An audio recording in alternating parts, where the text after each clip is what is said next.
नमस्कार मंडळी, लक्ष्मीच्या पावलांनी या मालिकेच्या पुढील भागात आपण असं पाहणार आहोत की कला ही ऑफिसमध्ये सगळीकडे हिऱ्यांच्या दागिन्यांचे रिसिप्ट शोधत असते, परंतु तिला रिसिप्ट कुठंच मिळत नाही।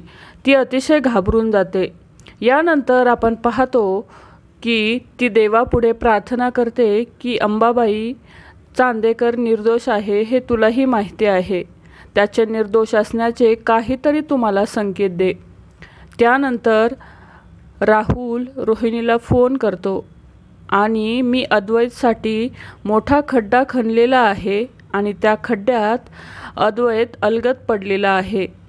आयुष्यात तो कधीच स्वतःला सावरू शकणार नाही, असं राहुल रोहिणीला म्हणतो। त्यावेळेस कला पाठीमागे उभी राहते व ते राहुलचं सर्व बोलणं ऐकते। त्यानंतर राहुल मागे वळून पाहतो। अचानक कला त्याच्या मागे उभी असते, त्यामुळे सगळं बोलणं ऐकलं की काय म्हणून राहुल अस्वस्थ होतो।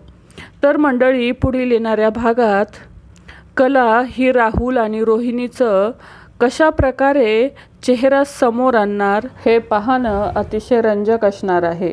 तर मंडळी, लक्ष्मीच्या पावलांनी या मालिकेचे नवनवीन एपिसोड पाहण्यासाठी आपल्या चॅनलला नक्की सबस्क्राईब करा। धन्यवाद।